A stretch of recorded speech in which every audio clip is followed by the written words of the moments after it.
boy mocked every day for dragging tires finally cashes out. Joseph felt his heart race as he looked at the man. He didn't know who he was, but there was something about him that he couldn't put his finger on. He decided to see where this would go and answered the man's question, "Why are you dragging those tires behind you?" But once Joseph explained his reasoning behind dragging the tires for so long, the man's mouth hung open. He would then do something that Joseph wasn't prepared for, but it would change his life forever. Joseph Brown was a regular high school student with dreams like any teenager. He dreamed of playing football and hopefully one day making a career out of it. But unfortunately, there was more than one demotivating factor.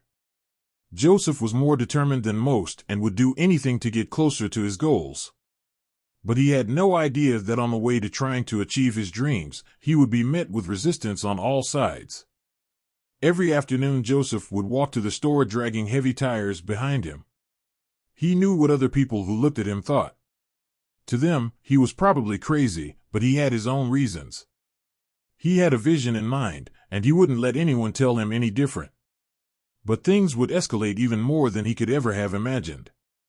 It didn't take long for another student from Joseph's school to notice what he was doing. Joseph felt dread well up inside him as a boy a year older than him walked in his direction. Joseph wanted the ground to swallow him up. It was the school bully. He was an unpleasant boy that picked on Joseph for not having the newest sneakers or clothing, but Joseph had a good reason for it. Joseph was a little different from the other kids in his school when it came to one minor thing: clothing. All of his friends and classmates got new shoes relatively regularly as well as brand new uniforms. Joseph was never jealous of this fact and wore the same shoes with worn-out soles like he normally did. He also had to buy second-hand uniforms instead of new ones.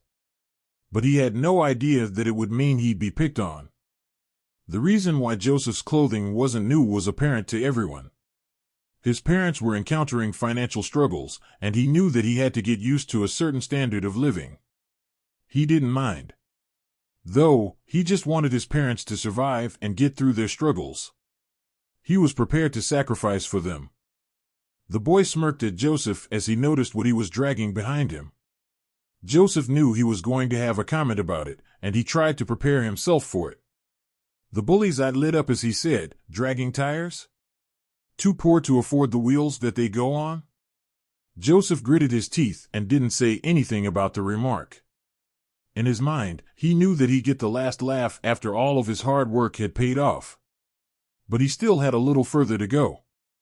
Even though the bully had passed the comment to him and others stared at him like he was some kind of freak, he tried not to let them bother him. After all, he was doing it for a reason, and a good reason at that.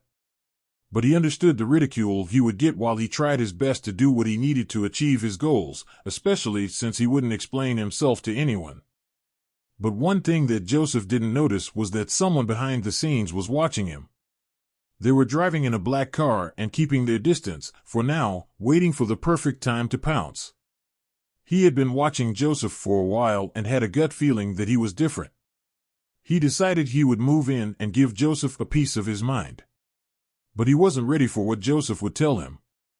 Joseph noticed the car pull up, and a man slowly got out of his car. He was feeling suspicious. He knew the car was following him. He just had no idea why. He would be ready to defend himself if he had to. The man gave a reassuring smile as he walked closer to Joseph. But Joseph wouldn't feel safe until he made his intentions clear. The man stopped 10 feet away from him and asked him why he was dragging the tires around. But he wasn't ready for the answer. Joseph felt his heart race as he looked at the man. He didn't know who he was, but there was something about him that he couldn't put his finger on. He decided to see where this would go and answered the man's question, "Why are you dragging those tires behind you?" But once Joseph explained his reasoning behind dragging the tires for so long, the man's mouth hung open. He would then do something that Joseph wasn't prepared for, but it would change his life forever. Joseph's explanation was that he was training his body for football. He needed a way to stay in shape, and just doing sit-ups wouldn't be enough. But the man seemed even more confused than before. He decided to ask another question that Joseph would answer candidly. But the man would take action rather than just listen to him. He'd change everything. The man asked, why not weight train, but Joseph frowned and explained that he couldn't afford to buy weights or get a gym membership. But that wouldn't be good enough for the man who would introduce himself as John Cleaver. The man explained that he was a coach at a local football club and so happened to be his neighbor. He told Joseph that he saw potential in him. His story resonated with him, and he wanted to help in any way he could, which would mark a turning point for him. He decided that he would not only get Joseph a gym membership, but that he would also coach him on one of his teams. This would guarantee Joseph a spot, and he would end up playing football for Real. Joseph couldn't believe the man's offer and thought about the prospect of leaving his tires behind and trading them in for actual weights. He shook the man's hand and started his new career. Every day after school, Joseph would hurry to the gym to train harder than ever to achieve his goals. After dragging around a tire for so long, having professional equipment to work on was like a dream. Joseph pushed himself hard. He was well accustomed to struggling for his goals, so the hard work never bothered him. What Joseph did not know was that his struggles were just beginning. What Joseph never expected was to encounter similar troubles at the gym too. It had become his refuge. He noticed that there were other kids his age who came there. Some were hardcore weightlifters and always made a spectacle of themselves. It seemed they loved attention and always wanted everyone around them to know who they were. It wasn't long before they set their sights on Joseph. It wasn't long before the other guys began passing comments and remarks about the fact that Joseph was lifting what they called baby weights. Their taunts aside, Joseph kept his head down and just kept working on his fitness goals. He did his best to ignore them, but they weren't satisfied and seemed determined to provoke a reaction out of him and decided to up the ante. The continuous taunting and combative behavior by the other guys was beginning to make Joseph uncomfortable. He thought about discussing it with management. He knew this was only a temporary solution as the guys lived in the area and could easily find him elsewhere. Joseph had faced many adversities and knew that showing weakness would only make things worse. He decided he had to fight back. Joseph's new life had become more difficult than ever. Between football practices with his new team, daily workouts at the gym, and keeping up with his school schedule, he was often exhausted. There were many times in between when he honestly felt like quitting. When this happened, he thought back to his days of dragging the tire around. His resolve strengthened, he became more determined than ever, and even began documenting his transformation.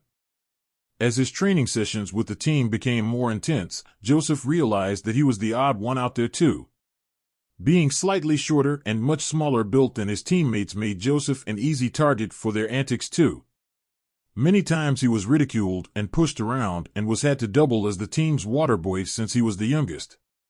Joseph began wondering if he should talk to Mr. Cleaver about all the abuse. Mr. Cleaver had continued being nice to Joseph even after his initial acts of kindness.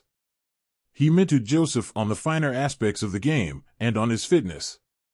It was clear that Mr. Cleaver had high hopes for Joseph. Unfortunately, this also placed a lot of pressure on him too. Joseph realized that Mr. Cleaver had done so much for him that he could not ask him to fight his battles too. As far as the bullying went, Joseph had to face it alone. Football practice had its share of bullying, but since Mr. Cleaver was there, the other guys never took things too far, and usually just taunted Joseph whenever the coach's back was turned. At the gym, Mr. Cleaver wasn't around and the other guys were getting worse. After initially keeping their taunts to just words, they now started getting in Joseph's face while he was training. The other boys began standing around Joseph as he trained, adding weights onto his bar and trying to break his spirit. He wasn't afraid of them. Joseph held himself back from getting into a physical altercation so he wouldn't run the risk of being kicked out of the gym and letting down Mr. Cleaver. Joseph decided to summon every bit of resolve he had in him and fought back in other ways. All the extra time in the gym and brutal football training was starting to transform Joseph. He could see himself start to physically grow. Beyond this, he could also feel himself getting stronger by the day. It was time for Joseph to start using that strength to his advantage. Keeping note of the other guys' routines, the next time they came over to haggle him, he was ready for them. Joseph had quietly kept track of the other guys' routines and knew that the strongest among them was currently benching just over 200 pounds.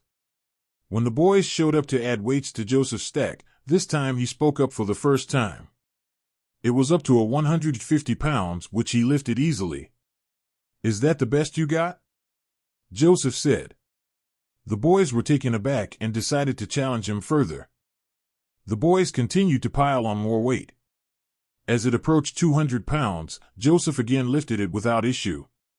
He could see the shock in their eyes now.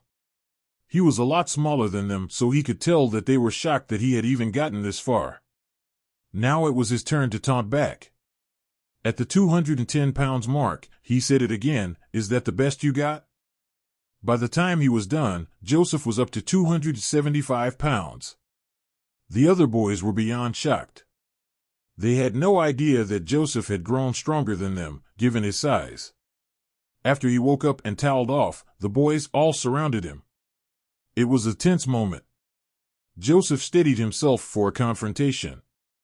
Instead, the boys applauded and shook his hand. He had finally earned their respect.